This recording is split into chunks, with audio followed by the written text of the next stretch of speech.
Chapter 1: The Invisible Boy. Alan kept his head low as he walked through the towering gates of St. Gabriel's Academy. The morning sun slanted across the immaculate campus, glinting off polished windows and marble columns. But to him, the place was a cage. His uniform, already a little frayed at the cuffs, hung awkwardly on his lean frame. Around him, students laughed, their polished shoes clicking against the paved walkways, their voices echoing with privilege he would never touch. Alan tightened his grip on the strap of his worn backpack. He just needed to make it through the day. Survive. Keep his grades perfect. Hold on to the scholarship. No mistakes. But the moment he turned the corner toward the main hall, laughter erupted. "Well, if it isn't our school charity case," a voice drawled. Alan froze. The world tilted, and his pulse stuttered. He didn't need to lift his eyes to know who it was. Oliver Lancaster, the boy who owned the school without needing to say it.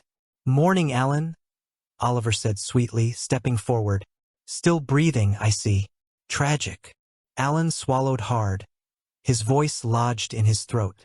He muttered, "Excuse me," and tried to walk past. But Oliver's hand shot out and slammed against his chest, shoving him back against the lockers with a loud clang. "Where do you think you're going?" Oliver tilted his head, mock innocent. His friends snickered behind him. Alan stayed silent. He had learned that words only made things worse. Oliver leaned closer, his breath brushing Alan's ear. "Don't you know it's rude not to greet your betters?" Alan flinched as Oliver's fist drove into his stomach. The air burst from his lungs in a choked gasp. He bent over, clutching his middle, but another shove slammed him back into the lockers. "Stand up straight, scholarship boy. Don't embarrass yourself," Oliver taunted. One of Oliver's lackeys, Marcus, chimed in. "Bet he hasn't had breakfast. Look at him, skin and bones. Pathetic." The group laughed. Alan's face burned. His stomach screamed from the punch, but worse than the pain was the humiliation. His hands trembled as he struggled to keep standing. Oliver's eyes glittered with amusement. "Let's check what our little genius is hiding today." He yanked Alan's backpack off his shoulder and spilled the contents across the hallway floor. Books, worn notebooks, and a half-crushed sandwich fell out. A few students passing by slowed to watch but didn't interfere. Nobody ever did. "Seriously." Oliver bent down, picking up the sandwich between two fingers like it was diseased. "This is what you eat?" He dropped it, letting it splatter against Alan's shoe. "No wonder you look half dead." Alan reached down quickly, grabbing his books before they could be stepped on. His fingers shook as he gathered them, keeping his eyes fixed on the floor. But Oliver wasn't done. He grabbed Alan by the collar and yanked him upright. "Look at me when I talk to you." Alan's breath caught. His body screamed to resist, to push him away, but he knew better. Oliver smiled coldly, then slammed Alan's head back against the locker with a loud crack. Alan gasped, pain blooming at the back of his skull. The world blurred. "Oops, careful, Alan. Wouldn't want you to break before exams." "How would we all get free entertainment then?" Oliver said. Marcus stepped forward, holding out a marker. "Hey, let's brand him again." Oliver's eyes flickered with amusement. "Good idea." He grabbed Alan's chin, forcing his head still, and scrawled the word trash across his cheek in thick black ink. Laughter erupted around them. Alan's heart hammered. His hands curled into fists at his sides, but he forced them to stay there. Fighting back meant worse. Fighting back meant more blood. "Perfect." Oliver leaned back to admire his work, then shoved Alan forward. He stumbled, knees scraping against the floor. Something hot slid down his face. He touched it with trembling fingers and found blood where his lip had split. The laughter around him roared. Alan forced himself to gather his things quickly, ignoring the stares, ignoring the burn in his throat. He shoved the books into his backpack and staggered to his feet. Oliver called after him, voice mocking. "Don't forget to thank me for giving you attention, Alan. Without me, you'd really be invisible." Alan didn't look back. He walked away, each step heavy, the word trash burning against his cheek like fire. By the time he reached the bathroom, the halls were nearly empty. Alan dropped his bag on the counter and gripped the sink with shaking hands. His reflection stared back at him. Pale, bruised, marker scrawled across his skin. Blood streaked from the corner of his mouth. His chest tightened. He turned on the tap and splashed cold water over his face, scrubbing at the ink until his skin reddened. He dabbed at the blood with toilet paper, trying to hide the evidence. He had to. He couldn't afford questions. He couldn't afford to lose the scholarship. He pressed his forehead against the mirror and closed his eyes. Just one more day. One more week. One more year. He whispered the words like a prayer. But deep inside, a tiny voice whispered something darker. How many more beatings until there's nothing left? Chapter 2: No Safe Place. Alan's head still throbbed as he walked home, his steps dragging across cracked sidewalks.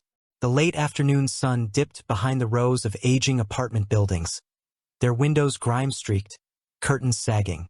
Every step away from the gleaming gates of St. Gabriel's Academy should have felt like freedom, but instead it only led him to another prison. He clutched the strap of his backpack tighter, shifting it against the bruise blossoming across his ribs. His lip still stung, and though he had scrubbed at his face until it burned, faint traces of black marker still ghosted his cheek. He tugged his hoodie's hood low, praying no one noticed. By the time he reached the third floor of the peeling complex, dread had settled like lead in his stomach. The moment he pushed the door open, the sour smell of alcohol hit him. "Alan?"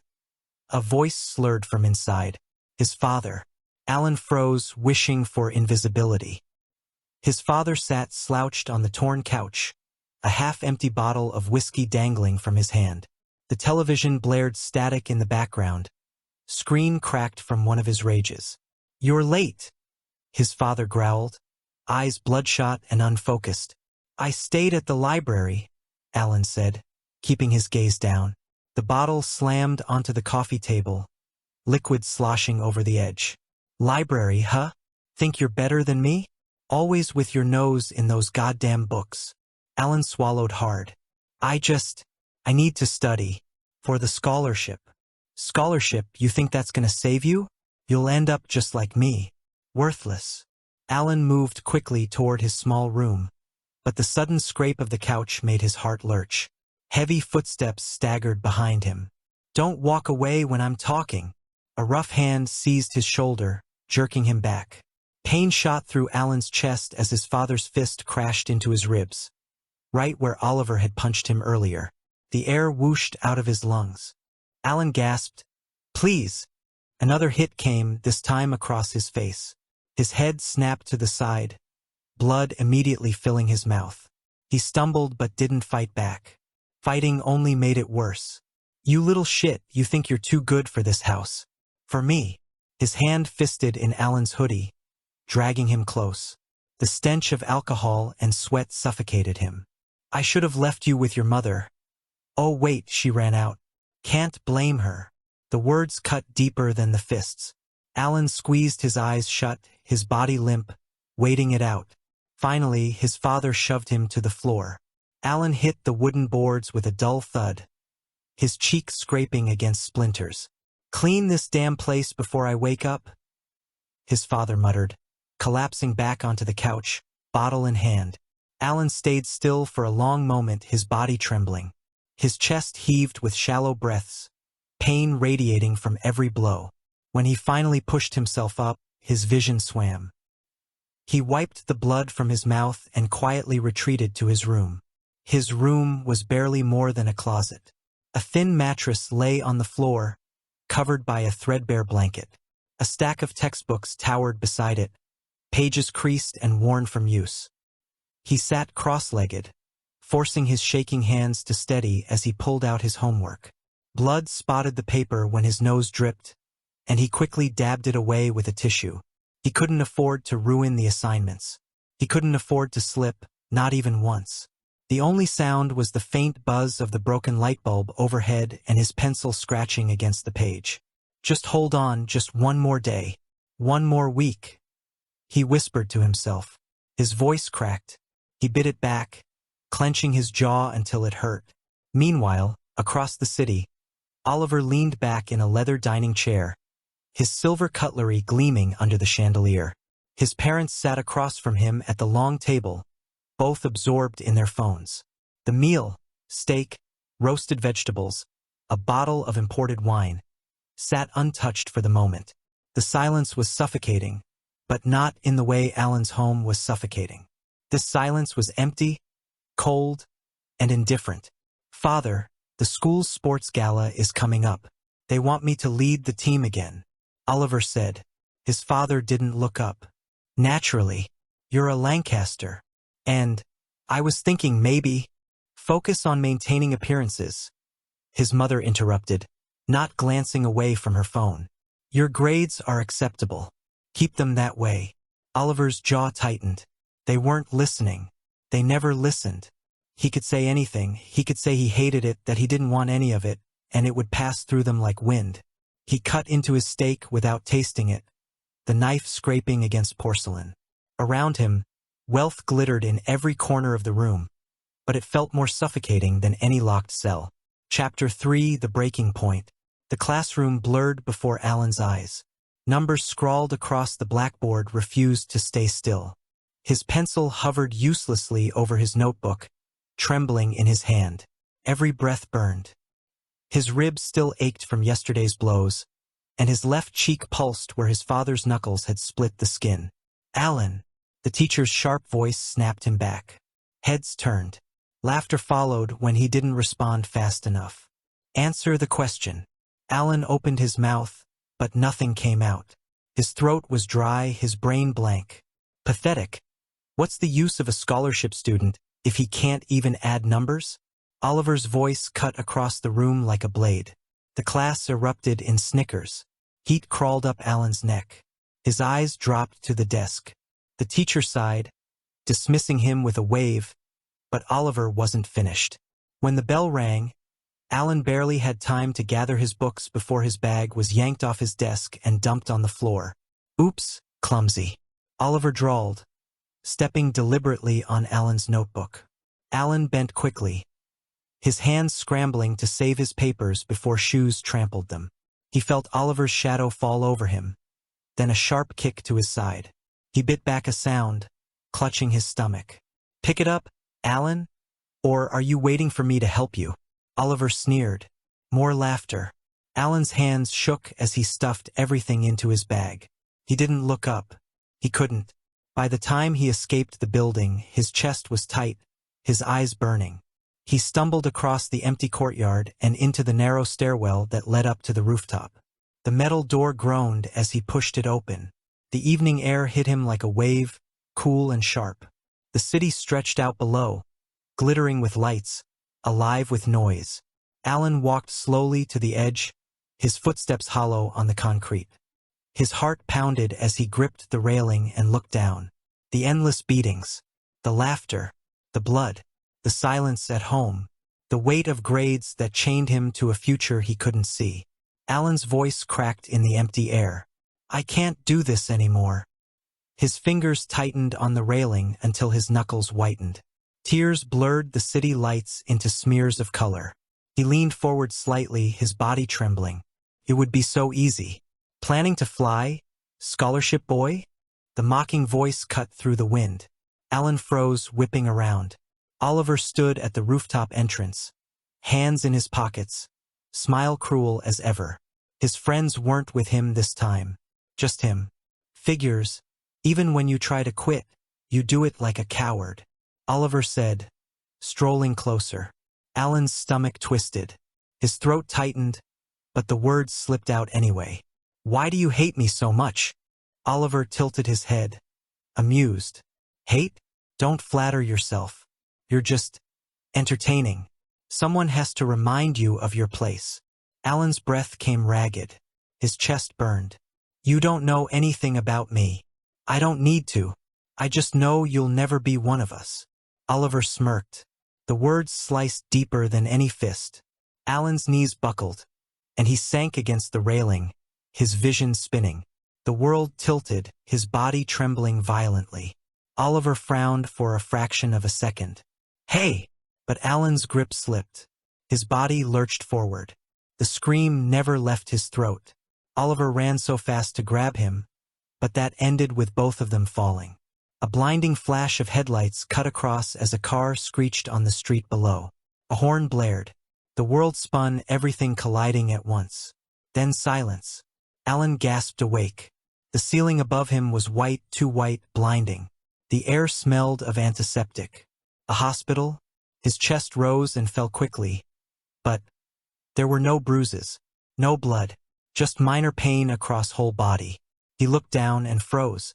The hands clutching the blanket weren't his. They were broader, paler, smooth. No scars. No trembling. He scrambled upright and caught sight of the reflection in the small mirror on the wall. Oliver's face stared back. Alan staggered back, heart hammering. No, no, this isn't. The door burst open. A nurse stepped in, smiling brightly. Ah, Mr. Lancaster, you're awake. You gave us a scare with that fall. Your parents are waiting. Alan's words caught in his throat. His parents? No, he wasn't Oliver. He was Alan, he whispered, voice shaking. Across the city, in another hospital bed, Oliver groaned. His body screamed in agony. His head pounded, ribs aching with every breath. He blinked, vision foggy, and caught sight of his reflection in the dark window. Alan's bruised, bloodied face stared back at him. Oliver's chest tightened in disbelief. His hand shook as he touched the split lip, the swollen cheek. What the hell? For the first time in his life, Oliver felt the weight of someone else's pain. And it was crushing. Chapter 4: 2 Lives, 2 Nightmares. Alan sat rigid in the hospital bed, every nerve in his body screaming that something was wrong. The reflection in the mirror across the room confirmed it. Oliver Lancaster's sharp jawline, neatly tousled hair, and unblemished skin stared back at him. Not his. The nurse hovered at his bedside, clipboard in hand. Mr. Lancaster, are you in pain? Should I call the doctor? Alan's mouth opened, but no words came. I'm fine. The voice that came out wasn't his either. It was deeper, smoother, the voice of his tormentor. The nurse smiled, satisfied. Your father will be arriving shortly. He's asked that you're discharged today. You'll be taken home. Home. The word tightened Alan's chest. He wasn't going home. He was going to Oliver's home. The thought made his pulse thunder. Meanwhile, across the city, Oliver groaned in his own hospital bed. His chest felt like it had been caved in, each breath sharp and shallow. He forced his eyes open and nearly gagged. The mirror on the wall showed a bruised, battered boy. Alan's face, swollen lip, yellowing bruises, a bandage taped across the temple. What the hell? Oliver's voice cracked. High, weak, unfamiliar. He sat up too quickly and pain lanced through his ribs. He hissed, clutching his side. A nurse bustled in. Alan, you need to rest. You've sustained multiple injuries. Alan? I'm not, Oliver said, stunned. He grabbed the nurse's wrist, but she only tooted, gently easing him back. Your father will come to get you this evening. Oliver froze. His father? He remembered Alan's quiet voice, the bruises he always hid. Something inside him twisted uneasily. That night, the switch fully revealed itself. Alan sat stiffly at a long mahogany dining table that stretched farther than his entire apartment. A chandelier glittered overhead, crystal light scattering across silver cutlery. He barely touched the plate before him. Steak, roasted asparagus, wine in a glass he wasn't old enough to drink. Across the table, a man in a tailored suit scrolled through his phone, his expression carved from stone. Beside him, a woman with diamond earrings delicately sipped her wine. Neither looked at him. Alan's hands clenched in his lap. His voice faltered. He forced himself to continue. I'm feeling better. No reaction. He tried again. Thank you for bringing me back from the hospital. His father's eyes flicked up briefly. Don't disgrace the Lancaster name by collapsing again. Then silence. Alan's throat closed. He lowered his eyes to the plate, chewing. On the other side, Oliver was resting in his bed when Alan's father came. What the hell have you been doing? Hospital? Wasting money we don't have. Oliver flinched. A man staggered into view, bottle in hand. Alan's father. His eyes were bloodshot, his movements heavy. Oliver stiffened. "I didn't waste." The slap came fast, sharp across his cheek. His head whipped sideways, pain exploding.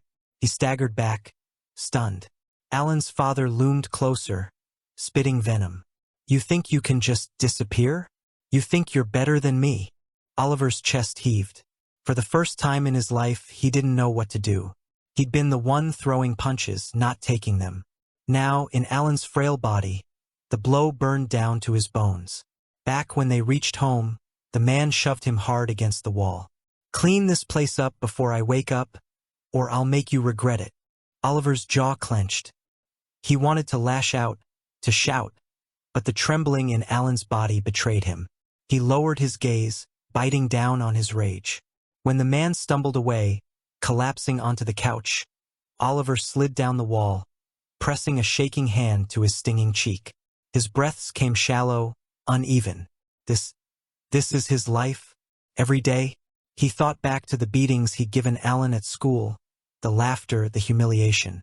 His stomach churned with something he didn't recognize. Guilt. Later, in their separate prisons, neither boy slept much. Alan lay in Oliver's king-sized bed, the sheets silk against his skin, but his chest tight with emptiness. Oliver curled on Alan's thin mattress, every bruise screaming. The walls too close, the silence too heavy. Both stared at the ceiling, one thought echoing in their minds. How do I survive in this body that isn't mine? Chapter 5, The Servant and the Master. The gates of St. Gabriel's Academy loomed once again, but the world had shifted. Alan adjusted the collar of Oliver's perfectly tailored blazer, the expensive fabric stiff against his neck. Eyes followed him as he strode across the courtyard. For once, the stares weren't mocking. They were wary, respectful. This is how it feels to walk without being prey. But just behind him, stumbling under the weight of an old backpack, came Oliver, in Alan's frail, bruised body. His expression was stormy, his movements stiff. He looked small, vulnerable. Alan's chest clenched. He knew what would happen if he didn't act. Oliver's old gang, still thinking Oliver was Oliver, would tear Alan's body apart. Alan couldn't let that happen. As whispers rippled through the courtyard, Alan suddenly stopped, turning sharply. He reached out and seized Oliver by the wrist. Gasps spread among the students. Alan forced Oliver forward until he stood at his side. Then, with Oliver glaring daggers at him, Alan spoke loud enough for everyone to hear. "From today onward, this one belongs to me. He'll be my personal servant," he declared in Oliver's commanding voice. Silence fell, then a wave of laughter. "Figures Oliver keeping the trash boy on a leash now." Someone snickered. "Servant? What's he gonna do? Polish your shoes?" Alan's jaw tightened, but he kept his mask of arrogance. He placed a firm hand on Oliver's shoulder, pushing him slightly down as though to make him kneel. Oliver's eyes burned with fury, but Alan gave him the smallest squeeze, an unspoken plea. "Play along. Please. Got a problem with it? Touch him, and you answer to me." Alan sneered at the onlookers. That silenced them. Oliver's reputation, his body's reputation, was untouchable. No one dared challenge him openly. Alan released Oliver's shoulder and strode ahead. "Come." Oliver's teeth ground audibly, but he followed. The charade held through morning classes.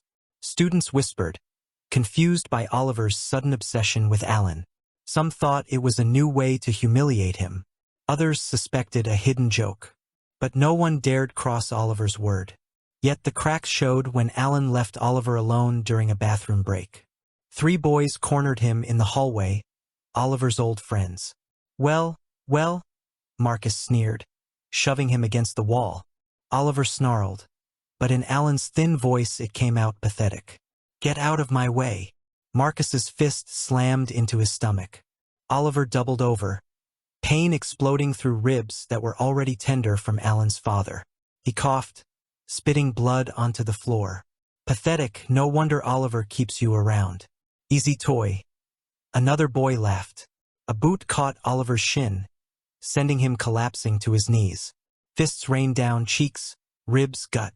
He tried to fight back, but Alan's body was too weak, too used to enduring rather than resisting. For the first time in his life, Oliver felt what it was to be the victim. To taste blood not from dominance, but from helplessness. The assault stopped when a sharp voice rang down the hall. Enough! Alan stood at the end of the corridor, eyes cold, shoulders squared. He walked forward with the slow, deliberate stride Oliver himself once used. The boys froze. Oliver! Alan's glare cut them down. He's mine. Did I not make that clear? The bullies paled, scrambling back. Sorry. They fled. Alan crouched beside Oliver, whose lip was split and bleeding. Their eyes met. For the first time, Oliver saw something in Alan's gaze he didn't expect. Not mockery, not fear, determination. You should have let me fight them, Oliver spat, wiping blood from his chin. In that body, you'd be dead. Alan's tone was sharp. Oliver's fists clenched. His pride screamed, but his bruised ribs screamed louder. He said nothing. Alan pulled a handkerchief from Oliver's pocket and pressed it against Oliver's mouth. You'll play the servant. It's the only way I can protect you. Oliver shoved his hand away. I don't need your pity. Alan's expression hardened. It's not pity. It's survival. For a moment, silence hung between them. Then Alan stood, his mask of arrogance sliding back into place. Get up. You're with me. Oliver glared but rose, limping slightly. He followed, silent fury burning in his chest. By the end of the day, rumors spread like wildfire. Oliver's taken the scholarship boy as his pet. He doesn't let anyone touch him now. No one knew the truth. No one knew that the boy striding down the hall with cold confidence wasn't Oliver at all. And no one knew that the blood on Alan's lips wasn't from the usual beatings, but from Oliver finally tasting the life he once laughed at. That night, in their separate homes, both lay awake. Alan stared at the ceiling of Oliver's lavish bedroom, whispering, I'll try to keep you safe, even if you hate me for it. Chapter 6, Beneath the Bruises. The week dragged like lead through water. Every day, Alan walked the halls in Oliver's expensive shoes, cold and untouchable, while Oliver stumbled behind in Alan's battered sneakers, enduring whispered mockery and sneers. The servant act had silenced the worst of the crowd, but Oliver quickly discovered there were always cracks. Empty hallways, shadowed stairwells, the locker room after gym. That was where it happened. Oliver had just finished changing when a rough hand shoved him forward. His forehead cracked against the locker door, pain bursting white across his vision. Well, Oliver's lapdog. All alone. Marcus drawled. Two others crowded in, smirking. Thought you were safe hiding under his coattails? Oliver spat blood and glared, though his bruised body shook. Back off. The answer came in fists. One to his stomach, another to his jaw. He hit the tiles hard, ribs screaming. Boots slammed into his side again and again. The taste of iron filled his mouth. They laughed, towering over him. Servant, huh? What a joke. Oliver tried to rise. His hands slipped in the blood dripping from his split lip. Pathetic. The word carved itself into his mind, but this time not with scorn, with understanding. This is what Alan's endured every day. Another kick landed. Oliver gasped, curling in on himself, pain blotting out thought. The beating stopped with a voice like a blade. Touch him again, and you'll regret it. The bullies froze. Alan stood in the doorway, posture sharp, eyes like winter steel. Oliver! Out! They scrambled to obey, disappearing without another word. Alan rushed forward, kneeling beside Oliver. His hands hovered awkwardly before finally gripping Oliver's shoulders. Oliver! Look at me! Oliver wheezed, forcing a smirk through the blood. Guess being your servant doesn't guarantee job benefits. Alan's jaw tightened. He pulled out a silk handkerchief, Oliver's trademark, and dabbed at the blood on Oliver's chin. You're reckless. You should have stayed close to me. Oliver slapped his hand away weakly. I don't need your charity. It's not charity. You think this is easy for me? Watching you suffer in my place. Alan snapped. His voice cracked with something close to desperation. Oliver blinked at him, startled. For a moment, the arrogance in Alan's borrowed voice fell away, revealing raw urgency. Alan swallowed hard, then lowered his tone. If you keep fighting like this, you'll destroy my body. And you won't last. Oliver's pride bristled. But beneath it, pain throbbed in every inch of his borrowed skin. He clenched his jaw, unable to find a comeback. Alan dragged him up carefully, looping Oliver's arm over his shoulder. Come on. Oliver staggered. Where? The infirmary. I'll tell them you tripped. Oliver scoffed. Tripped? That's believable. Alan shot him a sideways look. It's better than saying 3 idiots treated you like a punching bag. Oliver grunted, letting himself lean against Alan despite the bitterness in his words. Later, in the quiet of Oliver's private study room, a luxury Alan had claimed for Lancaster, Alan sat across from Oliver, tending his wounds with the precision of someone who'd done it many times before. He cleaned cuts, taped bruised ribs, pressed a cool cloth to Oliver's swelling cheek. You're good at this, Oliver muttered, half accusing. Alan didn't meet his eyes. When no one else cares if you bleed, you learn to take care of yourself. The words hung heavy. For once, Oliver didn't have a cruel retort. He just watched as Alan's hands, his own hands, but gentler than he'd ever used them, worked over the bruises. Finally, Alan sat back, exhaling. There. You'll heal. Oliver studied him. Why do you care so much? Alan froze, then forced a shrug. Because if you die in my body, I'll die with you. But the tightness in his voice betrayed the lie. As night fell, Oliver returned to Alan's shabby apartment. His father was already drunk, shouting at the flickering TV. Oliver slipped past silently, clutching his aching ribs, Alan's thin frame trembling with every step. In Oliver's mansion, Alan sat at the grand piano, untouched for years. His fingers hovered over the keys but never pressed down. His reflection in the glossy black surface wasn't his own. 2 boys, trapped in each other's cages, carrying bruises that weren't entirely their own. And though they wouldn't admit it, each had begun to see the other not as enemy, but as mirror. Chapter 7: Cracks in the Mask. Morning sunlight spilled through stained glass, painting the school hallways with soft color. The day should have felt ordinary, but for Oliver it dragged like chains. His ribs still ached from the last beating, every step a reminder of his new reality inside Alan's fragile body. Alan, striding ahead in Oliver's expensive skin, exuded cold confidence as always. To anyone watching, the world looked unchanged. But Oliver knew the truth. The strings of the performance were wrapped tight around them both. Keep up, Alan ordered over his shoulder, tone sharp for the audience listening. Oliver clenched his jaw and muttered, I'm not your dog. Alan didn't answer. He didn't have to. Dozens of eyes were on them, whispering behind hands. By midday, the mask cracked again. Gym class was a nightmare.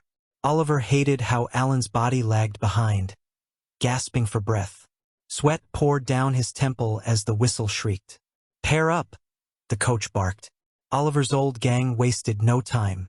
Marcus and another boy closed in, grins sharp as knives. I'll take trash boy, Marcus announced, yanking Oliver forward. Alan's head snapped around. He opened his mouth to protest, but Oliver shot him a look, prideful, defiant. Don't you dare interfere. The whistle blew. Marcus shoved him hard, and Oliver stumbled across the mat, knees hitting the floor. A laugh rang out. Pathetic. Can't even stand. Oliver pushed up, rage boiling. He lunged, but his arms were weak, his body sluggish. Marcus slammed him down with brutal ease, pinning him until Oliver's cheek scraped against the mat. Stay down where you belong, Marcus hissed. The coach blew the whistle again, pretending not to notice. The class laughed. Alan's fists clenched so tightly his knuckles turned white. He couldn't move without blowing their cover, but his entire body trembled with the urge to drag Oliver away. After class, Oliver limped toward the showers. His face throbbed, ribs screaming. Alone, He gritted his teeth and slammed a fist into the locker.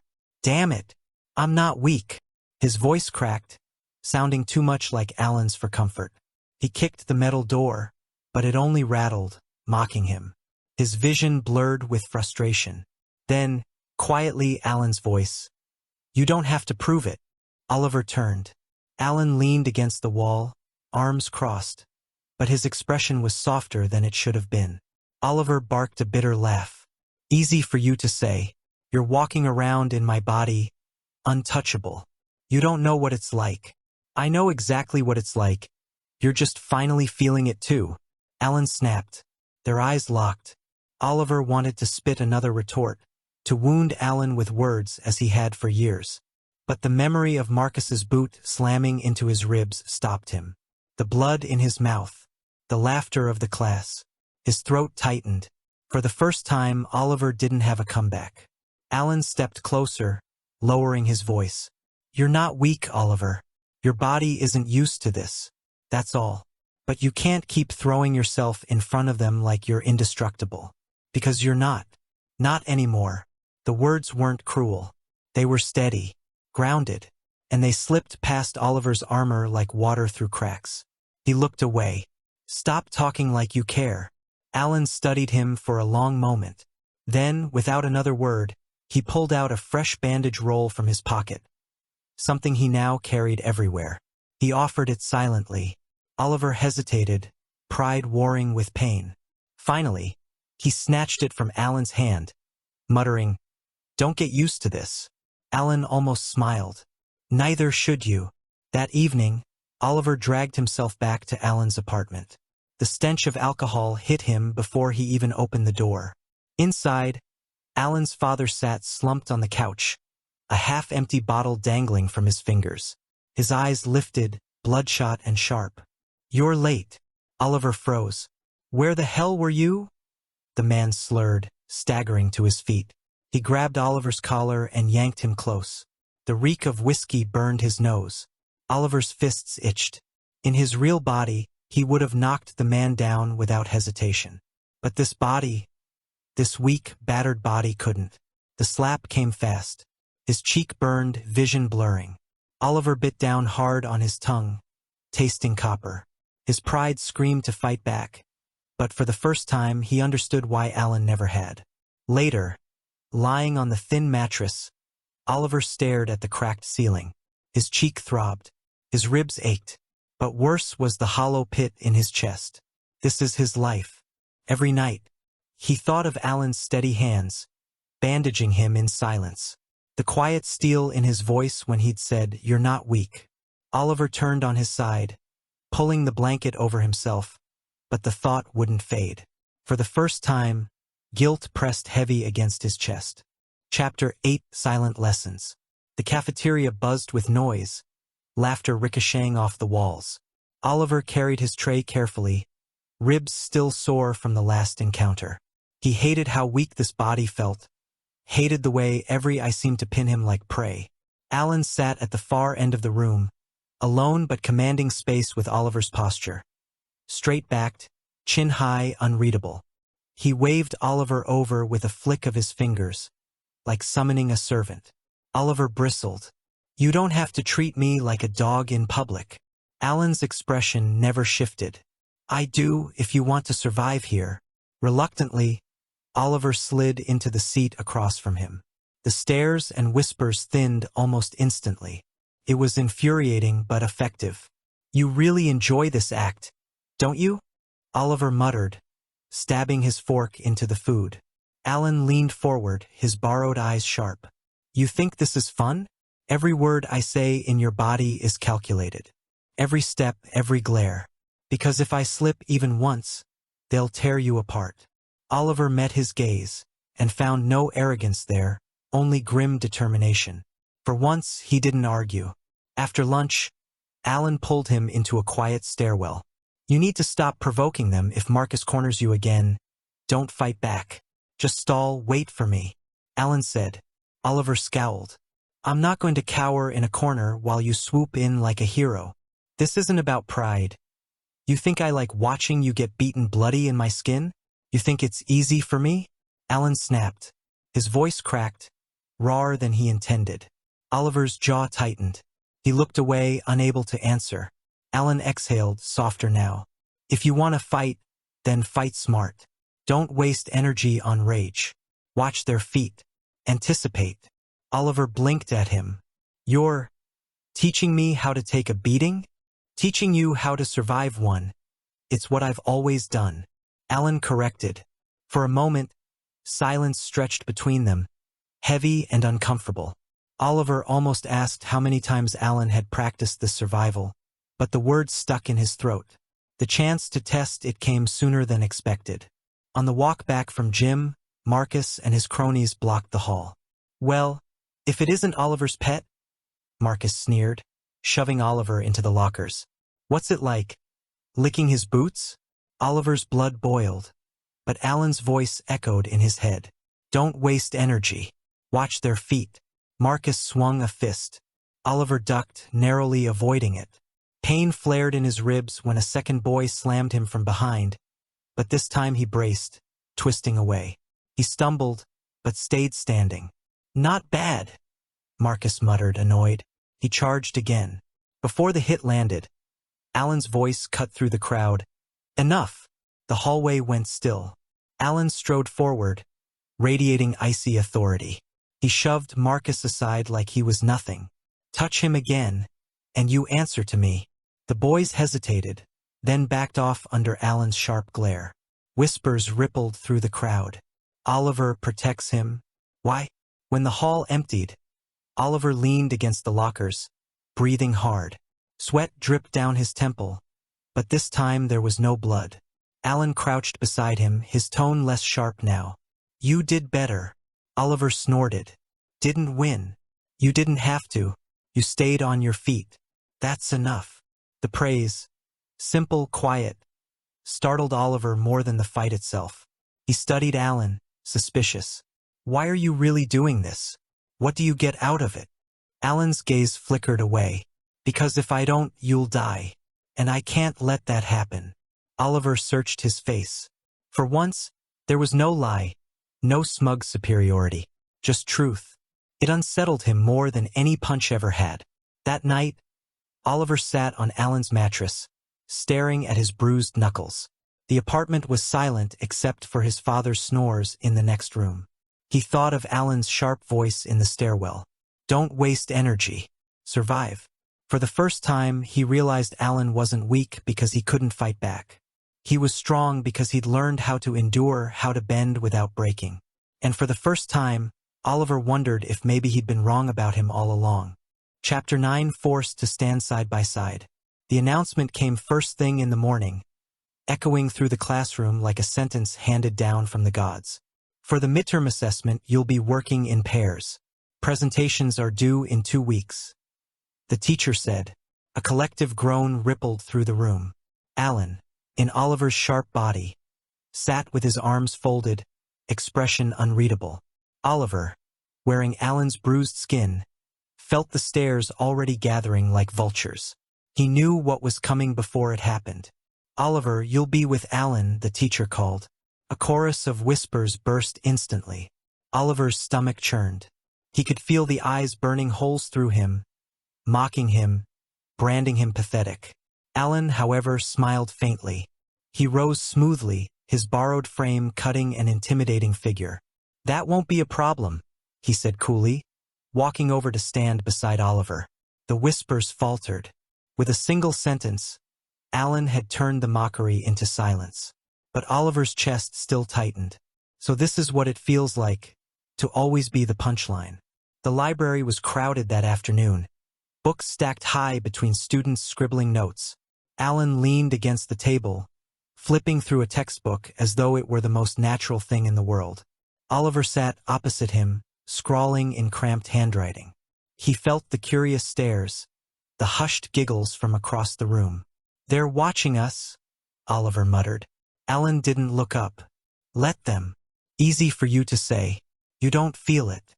Alan finally lifted his gaze, his borrowed face calm but his eyes sharp. I did feel it, Oliver.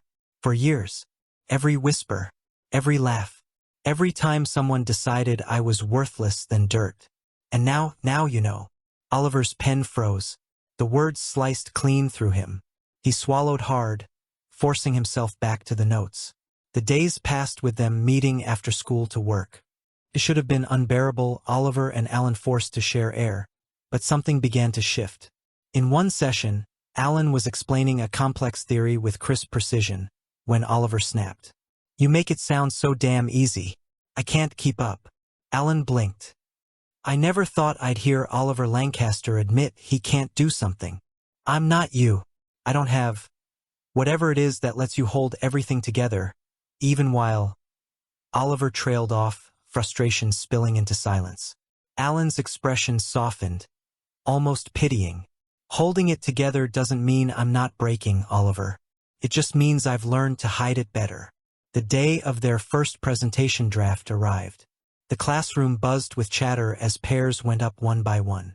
When their names were called, Alan strode confidently to the front, Oliver following stiffly. Whispers sparked again. Oliver's grip on the notes tightened until his knuckles whitened. Sweat pricked his neck. Alan caught it immediately. With a casual motion, he draped an arm across Oliver's shoulders, tugging him closer. The gesture looked mocking, possessive, exactly what their classmates expected. But under the guise of arrogance, his grip was firm, grounding. "Relax, I've got you," Alan murmured under his breath. Oliver's heart jolted. Together, they delivered the presentation. Alan carried the heavier explanations, his voice smooth, while Oliver read key points, forcing his voice not to shake. The class watched with thinly veiled confusion, expecting disaster, but seeing cooperation instead. When they finished, the teacher gave a curt nod. "Well done." Applause followed. Not mocking this time, real applause. Oliver stood frozen, heat crawling up his neck. He couldn't remember the last time he'd been applauded for anything. Alan smiled at him as they returned to their seats. "See? Not so bad." Oliver stared at him, words caught in his throat. All he could manage was a gruff, "Shut up," but the weight on his chest felt lighter than it had in weeks. That evening, Oliver lay on Alan's thin mattress, staring at the ceiling. The bruises still ached. His father's shouts still echoed faintly from the other room. But for once, something else lingered louder. The sound of applause, and the quiet, steady reassurance in Alan's voice. "I've got you." Chapter 10 Beneath the Bruises. The next morning, Alan moved quickly through the gates, making sure he reached Oliver before the rest of the students filled the courtyard. He found him lingering under the shade of the cherry trees, hunched, hands shoved in his pockets like he didn't know where else to put them. "Come on," Alan said softly. Oliver lifted his head. There was no smirk today, no trace of the arrogance Alan once despised. He fell into step beside him without a word. The walk back to class was heavy with silence, their shoulders brushing now and then. Alan didn't flinch away this time. Finally, Oliver broke it, his voice low, strained. "I didn't think it was like that. All those times He stopped, swallowing hard. "I thought you just didn't fight back because you were weak." Alan's lips pressed into a thin line. "And now," Oliver's throat bobbed, "now I know you weren't weak. You were surviving. Every damn day." His words were jagged, like glass scraping out of him. "And I made it worse." Alan studied him, his bully, his tormentor, now walking beside him with guilt carved deep into his face. He could see Oliver wrestling with himself, choking on shame that words couldn't fix. "You still don't get it," Alan said finally, his voice low. "I never wanted revenge. Not once. If I wasted my strength hating you, I wouldn't have had any left. For exams. For just making it another day." Oliver's chest ached, sharper than any bruise. He stopped for a moment, forcing Alan to stop too. "Why didn't you tell anyone?" he asked, almost a whisper. Alan gave a short, humorless laugh. Who would listen? The scholarship boy, crying about rich kids beating him up? They'd toss me out before the semester ended. The honesty was a knife twisting. Oliver clenched his jaw, eyes burning. Alan looked at him then, his expression unreadable. You're not the same as you were. Something inside Oliver cracked wide open. Not anger, not the poisonous pride he once carried, but something softer, raw and unbearable. His voice shook. I don't know how to undo it, Alan. All the shit I did to you. It's like every bruise you've got is mine too now, and it's eating me alive. Alan's chest tightened. He should have hated hearing that. He should have wanted Oliver to drown in guilt. But instead he saw truth in his eyes, trembling and bare. He shifted, letting his shoulder brush Oliver's. Maybe you don't undo it. Maybe you just start over. The words hung fragile in the air, thin as glass.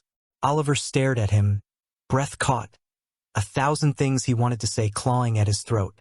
Start over. With you? With us?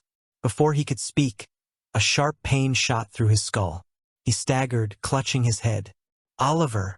Alan frowned, but then he gasped, his own knees buckling. A crushing dizziness swallowed him whole. His vision blurred, the world tilting sideways. Alan! Oliver's voice cracked, but then his body seized, his chest heaving like he couldn't breathe. Both of them collapsed against the classroom wall, clutching their temples as the pain ripped through them like fire. Students at the far end of the hall began shouting, but their voices were drowned beneath the roar in Alan's ears. The last thing he saw before blacking out was Oliver's hand reaching for his, and his own hand reaching back. When Alan opened his eyes again, the ceiling was white, sterile, too bright. He blinked hard, the smell of disinfectant filling his lungs. A hospital. He shifted and froze. His hands, his body, his reflection in the glass panel by the bed. It was him, his real body, his real face. Panic surged. He sat up quickly, his heart pounding. Across the room, another bed creaked. Oliver stirred, groaning softly, and when his eyes opened, Alan knew instantly he was Oliver again. The soul exchange was over. They were back where they began. But nothing would ever be the same. Chapter 11, No Chains Left. The hospital room was too quiet. Alan sat at the edge of the bed, his head bowed, staring at the bandages on his arms. Now that they were back in their own bodies, the scars felt heavier, more real than ever. Across from him, Oliver leaned against the wall, arms folded, watching him with an intensity Alan couldn't read. You're really back, Alan whispered at last, his voice fragile. Oliver nodded. We both are. Silence stretched. The weight of everything they'd seen, everything they'd felt in each other's skin, pressed down on them. Then Oliver straightened, pushing off the wall.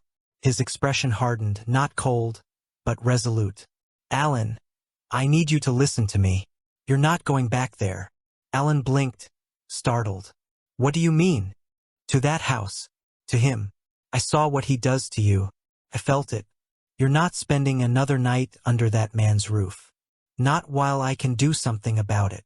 Oliver's voice was sharp, edged with fury.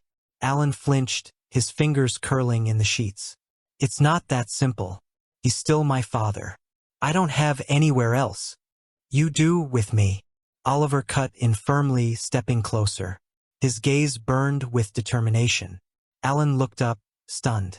I've already called my lawyer, Oliver continued, his tone steady, businesslike. We're filing for custody transfer. With the evidence from the hospital, the school reports, the bruises, he doesn't stand a chance. And with my family's money behind it, no judge is going to let him keep you. Not when I'm standing here saying I'll take responsibility. Alan's breath hitched. Custody? Oliver, you can't just... I can, Oliver said, softer now but no less certain. He sat down on the edge of the bed, close enough for Alan to feel his warmth. I will. You think I'm going to let you crawl back into that hellhole after everything we've been through? No, not a chance. Alan's throat tightened. A lifetime of being powerless, unheard, trapped. It made Oliver's words feel impossible. Too good. Too unreal. Why? Why would you go that far for me? He whispered. Oliver reached out, gently covering Alan's trembling hand with his own. His grip was steady, anchoring. Because I'm done being the person who hurt you, because I don't want you surviving anymore. I want you living. And I want you with me. Not as some project, not out of guilt. As my companion. His voice caught, but his eyes held steady. As the person I choose. Alan's chest constricted, his vision blurring. For so long, he had been nothing but a burden in someone else's story. A punching bag. A ghost walking through halls that didn't want him. And now someone was saying he mattered enough to fight for. His lips trembled. Oliver. Oliver leaned in, his forehead resting against Alan's. You don't have to answer right now. Just let me protect you. Let me give you a place where you don't have to hide your scars. Please. The plea broke something in Alan. The walls he'd built, the silence he'd carried. It all cracked, spilling out as he clutched Oliver's hand back, holding on as if he'd drown without it. I don't want to go back, Alan whispered, his voice raw. Then you won't. Oliver's answer came without hesitation, firm and final. In that small hospital room, with bandages and bruises still marking their bodies, something shifted. The chains that had bound Alan for so long. His father's fists, the whispers at school, his own silence, snapped, one by one. He wasn't alone anymore. And as Oliver pulled him close, strong and unshakable, Alan finally believed it. That night, Oliver stayed at his side, refusing to leave even when the nurses suggested it. And when Alan drifted to sleep against him, safe for the first time in years, Oliver made a silent vow. Whatever it took. Money, power, blood, or time. He would make sure Alan never wore those bruises again. Not as long as he was there to stop it. Chapter 12, A Place to Breathe. The spring air was soft, carrying the faint scent of blooming flowers from the courtyard. Alan sat on the library steps, a textbook open on his lap but unread. His eyes kept drifting to the boy stretched out beside him, head tilted back against the stone, sunlight spilling across his hair. Oliver looked peaceful. For once, no scowl, no sharp edge in his expression. Just him breathing easy. Alan nudged him with his elbow.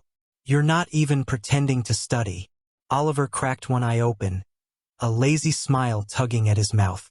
Why would I, when I can just copy your notes later? Alan huffed, turning a page. You're shameless. You say that like it's new. But there was no cruelty in his tone anymore. Only warmth, teasing that felt safe. Alan hated how much it made his chest tighten. Later that evening, they walked home together, Oliver's home. Because now Alan's home is also there. Because Oliver made sure of it, and took him under his wings.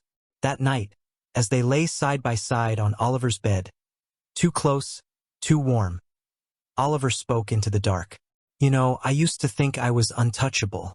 Rich, powerful, everyone afraid of me. But now I feel stronger just sitting here with you than I ever did back then. His voice trailed off, rough. Alan turned his head, staring at him through the shadows.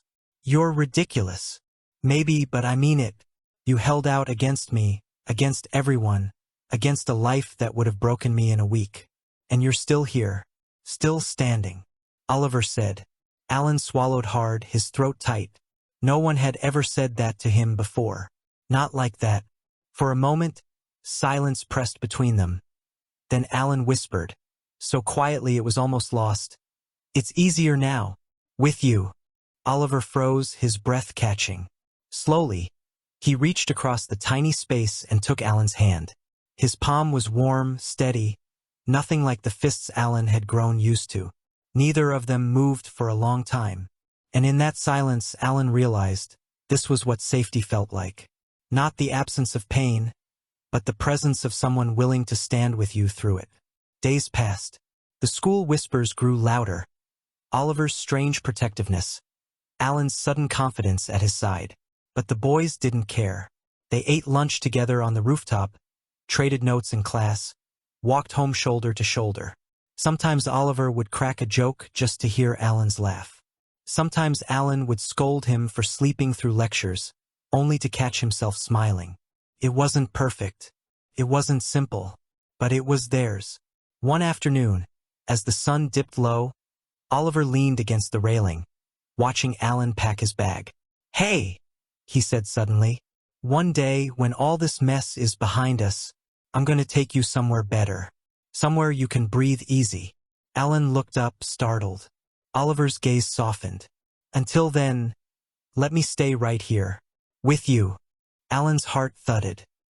He wanted to argue, to call him reckless, but the words never came. Instead, he found himself smiling. Then don't let go, Alan whispered.